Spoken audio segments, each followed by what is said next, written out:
Capítulo 5. La cabina telefónica. Jack aparcó el Volkswagen frente a Rixel en el centro comercial y dejó que el motor se parara. Volvió a pensar si no tendría que decidirse a cambiar de una vez la bomba de la gasolina y volvió a considerar que no podían permitirse ese gasto. Si el coche aguantaba hasta noviembre, podría jubilarse con todos los honores. Para noviembre, allá en las montañas, la nieve estaría más alta que el techo del cacharro, y tal vez más alta que 3 cacharros de esos apilados uno encima del otro. Quiero que te quedes en el coche, Doc. Te traeré una barra de caramelo. ¿Por qué no puedo ir? Tengo que hacer una llamada telefónica y es un asunto privado.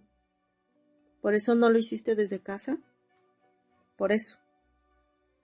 Wendy había insistido en que tuvieran el teléfono, a pesar de lo ajustado de sus recursos. Con un niño pequeño, había dicho, y especialmente con un niño como Danny, que a veces tenía pérdidas de conocimiento, no podían permitirse carecer de teléfono.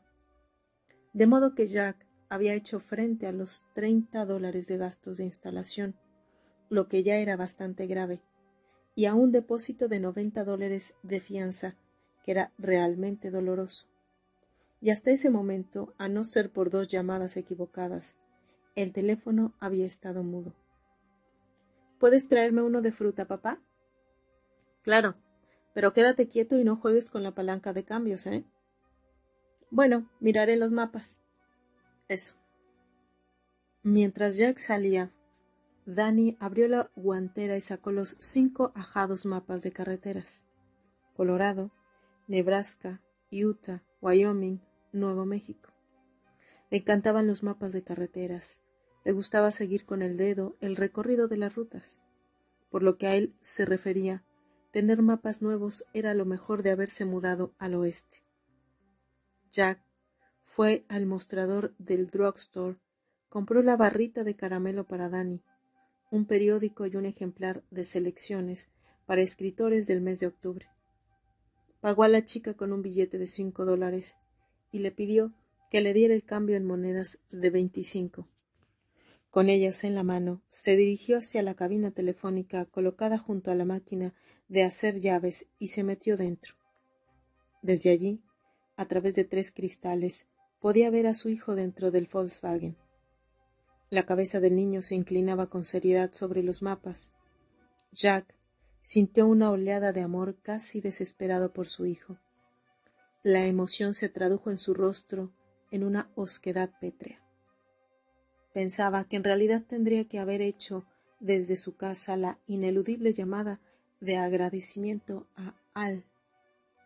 Desde luego, no iba a decirle nada que Wendy pudiera objetar. Era su orgullo el que se lo vedaba. Por entonces, casi siempre prestaba oídos a lo que decía su orgullo, porque aparte de su mujer y su hijo, $600 en su cuenta bancaria y un exhausto Volkswagen de 1968 era lo único que le quedaba, lo único que le pertenecía. Hasta la cuenta bancaria era conjunta.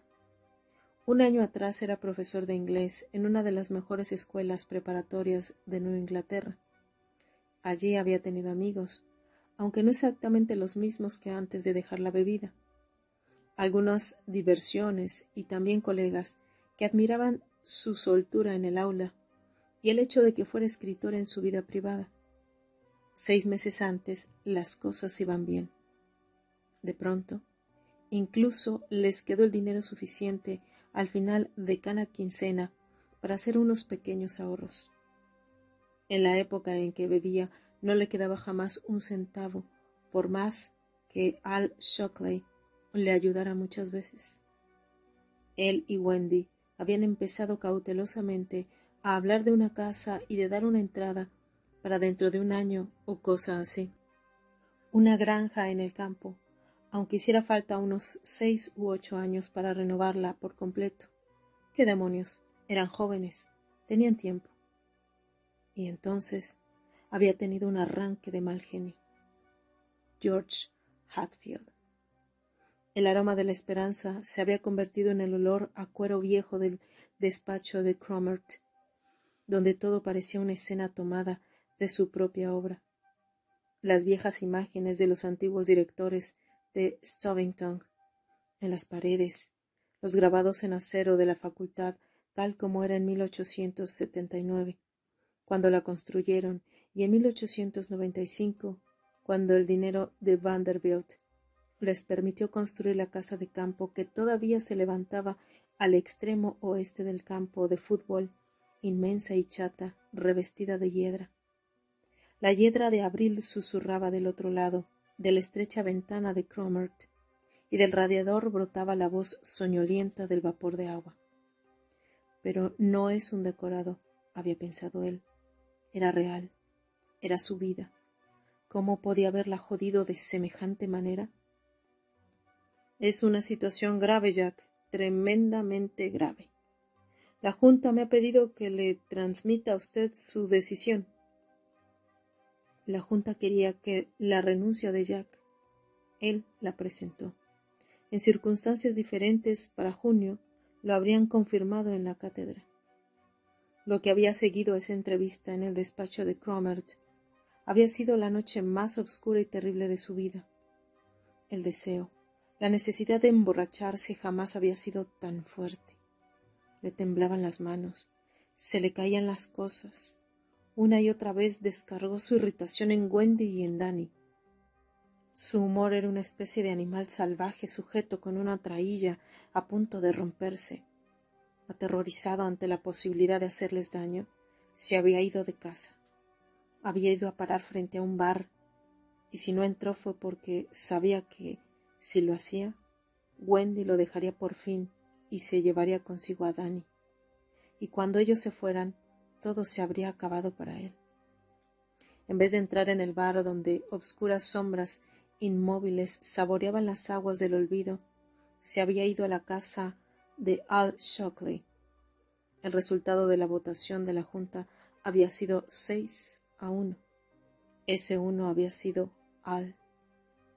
Marcó el número de la telefonista y la voz le dijo que por $1.85 podían ponerlo durante 3 minutos en contacto con Al, a 3.200 kilómetros de distancia.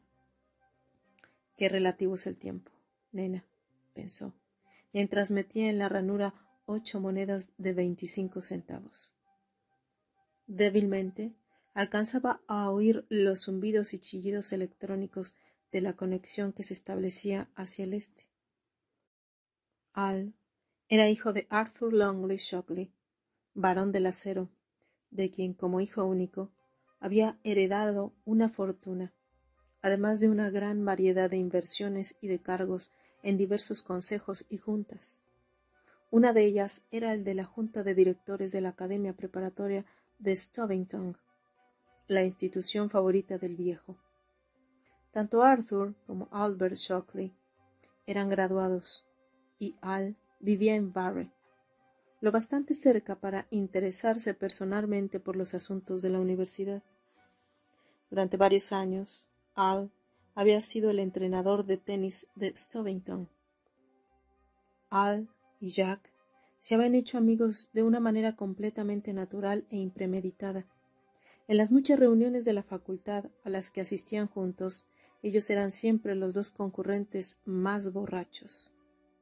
Shockley estaba separado de su mujer, y en cuanto a Jack, su matrimonio iba lentamente cuesta abajo, aunque siguiera amando a Wendy y le hubiera prometido con sinceridad y con frecuencia que se corregiría por ella y por el pequeño Danny. De muchas fiestas de la facultad, los dos salían a recorrer los bares hasta que cerraban, para después detenerse en alguna tienda que estuviera abierta a comprarse un cajón de cerveza que se bebían en el coche, aparcados al final de algún camino solitario. Había mañanas en que, al entrar tambaleándose en la casa que alquilaban, mientras la aurora se insinuaba ya en el cielo, Jack se encontraba a Wendy y al bebé dormidos sobre el diván. Danny siempre del lado del adentro, con un puñito cerrado bajo la mandíbula de Wendy. Cuando los miraba, el odio y el asco de sí mismo le subían en una amarga oleada a la garganta, cubriendo incluso el gusto de la cerveza y de los cigarrillos y de los martinis, los marcianos, como lo llamaba Al. Eran las ocasiones en que meditaba y cuerdamente sus pensamientos se volvían hacia el revólver, la soga o la navaja de afeitar. Si la curda se producía por la noche, como sucedía muchas veces, Jack dormía 3 horas, se levantaba, se vestía, se tomaba 4 excendridas y todavía borracho se iba a dar su clase a las 9 sobre poesía norteamericana. Buenos días, chicos. Hoy el genio de los ojos enrojecidos os va a contar cómo perdió Longfellow a su mujer en el gran incendio. Él nunca había creído que fuera un alcohólico, pensó Jack, mientras oía sonar el teléfono del Al. La de clases a las que habría faltado o las que había dado sin afeitarse, apestando todavía los marcianos de la noche anterior. No por mí, que yo puedo dejarlo en cualquier momento. La de noches que él y Wendy habrían pasado en camas separadas. Pero oye, si estoy perfectamente. Los parachoques abollados. Claro que estoy en condiciones de conducir. Las lágrimas que ella vertía en el cuarto de baño. Las miradas cautelosas de los colegas cuando en una fiesta se servía aunque solo fuera vino. El ir comprendiendo lentamente que todo el mundo hablaba de él y la conciencia de que su underworld no producía más que las bolas de papel arrugado, en su mayor parte en blanco, que iban a parar al cesto de los papeles. En Stovington había sido una pequeña luminaria, un escritor norteamericano en gradual florecimiento, quizá y sin duda un hombre con condiciones para enseñar ese gran misterio de la creación literaria. Había publicado 2 docenas de cuentos. Estaba trabajando en una obra de teatro y pensaba que en alguna trastienda mental debía estar incubándose una novela. Pero ahora no producía nada y su enseñanza era un desastre. Finalmente, la cosa terminó una noche, poco menos que un mes después que Jack le rompiera el brazo a su hijo. Eso era la impresión que él tenía. Había puesto término a su matrimonio. Lo único que faltaba era que Wendy se decidiera. Estaba seguro de que si su madre no hubiera sido la zorra que era, Wendy habría tomado el autobús de vuelta a New Hampshire en cuanto Danny hubiera estado en condiciones de viajar. Todo había acabado. Era poco más de medianoche. Jack y Al entraban en Bear por la carretera 31. Al, sentado al volante de su Jaguar, tomando sin precaución alguna de las curvas, pasándose a veces de la doble línea amarilla. Los dos iban muy borrachos. Esa noche, los marcianos habían aterrizado en gran número. Tomaron la última curva antes del puente a más de 110. En el camino había una bicicleta de niño y hubo un chillido doloroso y agudo de la goma arrancada de los neumáticos del Jag. Jack recordaba haber visto la cara de Al suspendida sobre el volante como una luna blanca y redonda. Después, el ruido de metal que se aplastaba al chocar con la bicicleta a un 65, el vuelo de ésta como un pájaro doblado y retorcido, el manillar que golpeaba el parabrisas y vuelve a salir por el aire, dejando ante los ojos desorbitados de Jack la telaraña astillada del cristal de seguridad. Un momento después, el golpe final, espantoso, al estrellarse en el camino a espaldas de ellos, y algo que lo sacudía desde abajo mientras los neumáticos lo aplastaban. El Jaguar patinó de costado, con Al aún aferrado al volante, y desde muy lejos Jack se oyó decir: «¡Por Dios, Al, hemos pasado por encima!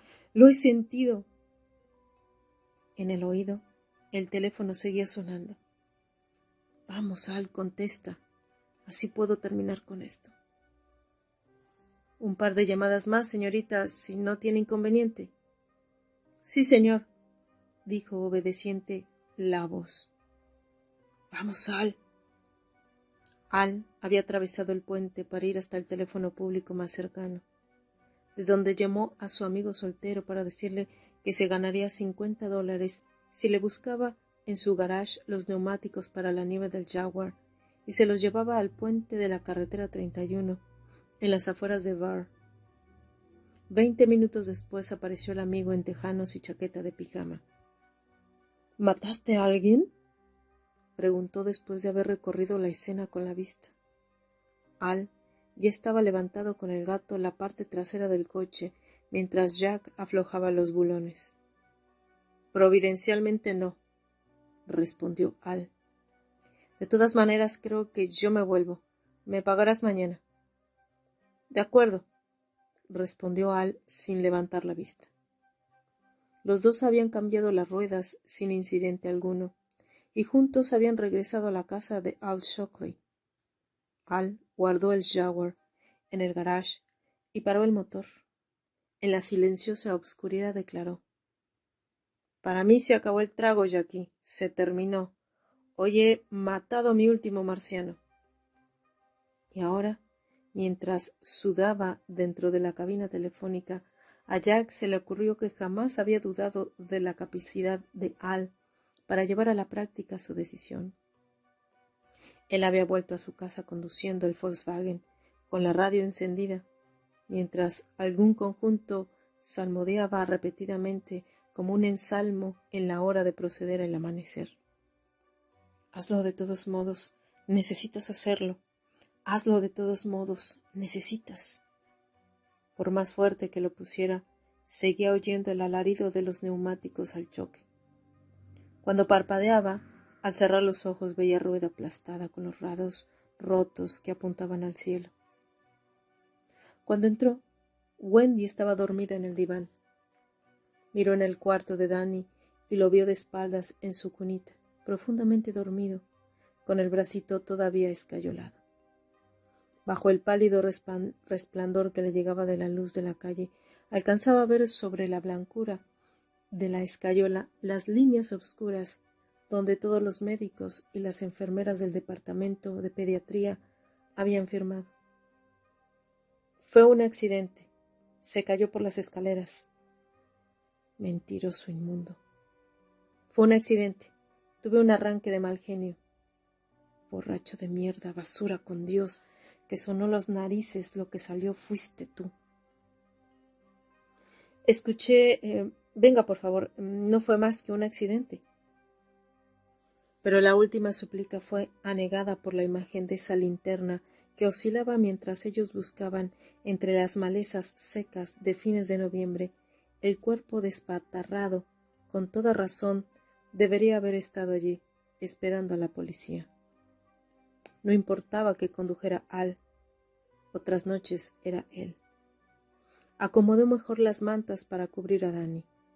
Fue al dormitorio y sacó del estante más alto del armario la llama del 38 que guardaba en una caja de zapatos.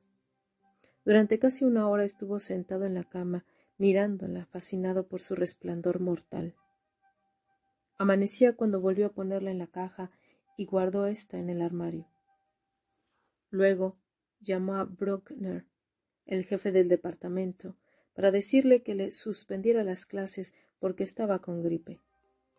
Bruckner había accedido, pero no con tan buena disposición como de costumbre. El último año, Jack Torrance había estado demasiado propenso a las gripes. Wendy le preparó café y huevos revueltos y desayunaron en silencio.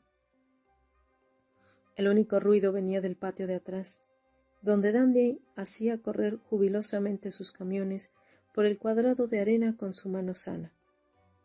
Mientras lavaba los platos de espaldas a él, Wendy le dijo: «Jack, he pensado».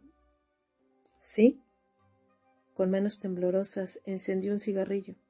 Cosa rara. Esa mañana no tenía resaca. Solamente los temblores. Parpadeó. En la oscuridad instantánea la bicicleta voló contra el parabrisas, astillando el cristal. Los neumáticos chillaron, la linterna oscilaba. Quiero hablar contigo de lo que sea mejor para mí y para Danny». Para ti también, quizá, no lo sé.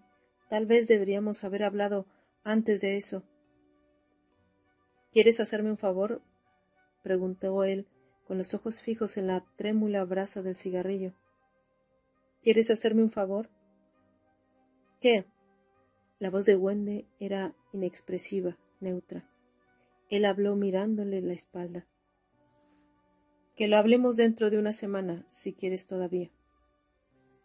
Ella se dio la vuelta para mirarlo, con las manos bordadas de espuma, pálido y desilusionado el bonito rostro. Jack, contigo las promesas no resultan, simplemente sigues con... Al mirarlo en los ojos se detuvo fascinada, súbitamente insegura. Dentro de una semana, volvió a pedir él. Su voz había perdido totalmente la fuerza y se convirtió en un susurro. Por favor, no te prometo nada. Si entonces todavía quieres hablar, hablaremos de lo que quieras. A través de la cocina soleada, los dos se miraron durante largo rato, y cuando Wendy volvió a los platos sin decir nada más, Jack empezó a temblar. Dios santo, qué falta le hacía un trago, nada más que una gotita para ver las cosas en la perspectiva de vida. Danny ha soñado que tenías un accidente en el coche, dijo bruscamente Wendy. Tienes sueños raros a veces. Me lo ha dicho esta mañana mientras lo vestía. ¿Ha sido así, Jack? ¿Has tenido un accidente? No. Hacia el mediodía la ansiedad de beber se le había convertido en una fiebre. Se fue a casa de Al. ¿Estás en seco?, le preguntó su amigo antes de hacerlo pasar. Tenía un aspecto espantoso. Como un hueso. Pareces Lon Chaney, el fantasma de la ópera. Entra. Se pasaron la tarde jugando a los naipes, sin beber. Pasó una semana. Él y Wendy no hablaron mucho, pero Jack sabía que ella lo observaba, incrédula, mientras él bebía café negro e infinitas botellas de Coca-Cola. Una noche se bebió un cajón entero de 6 cocas y después corrió al cuarto de baño a vomitarlas. El nivel de las botellas de alcohol del mueble bar no bajaba. Después de las clases, Jack se iba a casa de Al Shockley, a quien Wendy odiaba más de lo que había odiado a nadie en su vida, y cuando regresaba, su mujer juraba que su aliento olía a whisky o a gin, pero él conversaba con lucidez con ella antes de cenar. Bebía café, jugaba con Danny después de la cena, mientras compartía con él una coca. Le leía algo antes de acostarlo y después se sentaba a corregir composiciones, bebiendo interminables tazas de café negro. Wendy tendría que admitir que se había equivocado. Pasaron semanas y las palabras sin pronunciar fueron retrocediendo cada vez más de los labios de Wendy. Jack percibía el retroceso, pero sabía que nunca sería una desaparición completa. Las cosas empezaron a mejorar un poco. Después vino lo de George Hatfield. Había vuelto a tener un arranque de mal genio y esta vez completamente sobrio. Señor, el abonado sigue sin... ¿Sí?, preguntó la voz de Al sin aliento. Hablen, dijo de mala gana la telefonista. Al, soy Jack Torrance. Jackie, dijo con auténtico placer. ¿Cómo estás? Bien, te llamaba para darte las gracias. Me dieron el trabajo. Está perfecto. Si no termino esa maldita obra encerrado allá por la nieve todo el invierno, jamás podré. La terminarás. ¿Cómo van las cosas?, preguntó Jack vacilante. En seco. ¿Y tú? Como un hueso. ¿Lo echas mucho de menos? Día a día. Al soltó la risa. Qué bien conozco esa escena, pero lo que no sé es cómo hiciste para seguir en seco después del asunto de Hatfield. Jack, eso ya fue el colmo. Es que realmente yo ya había fastidiado bastante las cosas. Jack lo dijo con voz tranquila.